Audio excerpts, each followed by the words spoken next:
Chaque année, entre le mois de mai et le mois de septembre, des milliers de visiteurs viennent découvrir le petit train de Pithiviers, une ligne touristique inaugurée officiellement en 1966. C'était il y a tout juste 48 ans. Alors il faut savoir qu'à l'origine, cette ligne de chemin de fer servait au transport de personnes et de marchandises, mais c'était à une époque encore bien plus lointaine. On va en parler tout de suite avec notre invité Jean-Bernard Sivardière. Il est membre de l'association du musée des transports de Pithiviers. Bonjour Jean-Bernard Sivardière. Avant de jeter un coup d'œil aux images, un mot sur l'endroit où nous sommes installés aujourd'hui. Eh bien bonjour monsieur, nous nous trouvons installés dans la grande nef du musée des transports de Pithiviers qui abrite du matériel ferroviaire exclusivement. Alors les images datent de 1966, images de l'inauguration officielle du petit train. On va les regarder ensemble et c'est vous qui nous les commentez. C'était en bordure de route sur 3 km, on longe la D22 avant de s'arrêter à un évitement des carrières, puisque le train ne rentrait pas encore dans le site de Bel-et-Bas, ça s'est fait plus tard. Même les autochtones étaient là pour voir cette journée, forcément, après la fermeture, la résurrection d'un réseau, c'est toujours intéressant à voir. Ah oui, parce que c'est bien de ça dont il s'agit, la résurrection d'une ligne de chemin de fer. La résurrection d'une partie préservée d'une ligne de chemin de fer, qui faisait 33 km avant. C'était la fête. C'était la fête, ça avait été médiatisé avant, tout le monde l'attendait cette journée.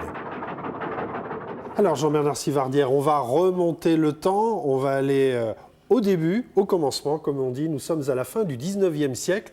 À cette époque, il existe à Pithiviers une véritable ligne de chemin de fer. Il y avait une véritable ligne, c'était une ligne où les gens pouvaient prendre le train tous les jours pour se rendre dans tous les petits villages que traversait la ligne du tramway de Pithiviers à Toury. Une ligne qui transportait également des marchandises ? Des marchandises comme du voyageur. Pourquoi tout s'est arrêté au milieu du XXe siècle finalement ? Eh bien, malheureusement, il est arrivé ce qui devait arriver, c'est que l'automobile prenait un essor considérable. Donc les gens se déplaçant de moins en moins par le train, cela n'était plus devenu rentable. En 1954, la ligne est fermée au trafic voyageur. Et en 1964, 10 ans après, un décret de la sucrerie, qui était le principal client du chemin de fer, a décidé de prendre comme transporteurs les camions qui, eux, malheureusement, on le voit aujourd'hui, ont fait beaucoup de temps au chemin de fer. Une autre image, Jean-Bernard Sivardière, 1969, l'un des responsables de l'association de l'époque, regardez, est interviewé à bord du petit train, et forcément il y a du bruit, forcément ça bouge, on l'écoute.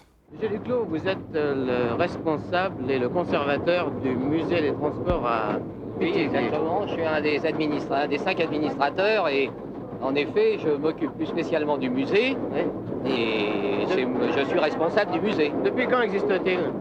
Le musée a ouvert le 23 avril 1966. Qu'est-ce que l'on peut trouver dans ce Eh musée ? bien alors, vous avez un certain nombre de pièces qui ne bougent pas, fixes, 2 voitures de tramway assez curieuses, une de Lille, une de Strasbourg.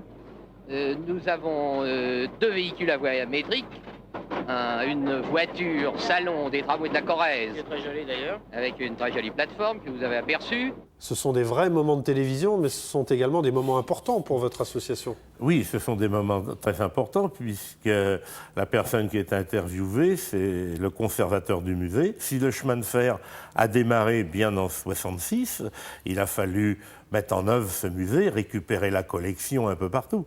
Alors cela provient de pièces qui ont été achetées par l'association et d'autres pièces qui sont des dons qui ont été donnés par des mécènes. Ça, c'est la partie, j'allais dire, visible pour le grand public. Mais il y a ce que le visiteur ne voit pas, c'est l'atelier. C'est là où vous entretenez finalement vos locaux. Nous avons quand même des membres qui sont mécaniciens de métier, on a des électriciens, on est obligé d'avoir des menuisiers, on est obligé d'avoir tout corps de métier pour faire fonctionner cette petite entreprise.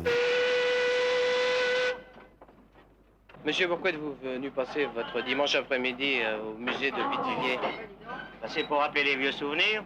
Vous avez fait des voyages déjà dans ces trains ?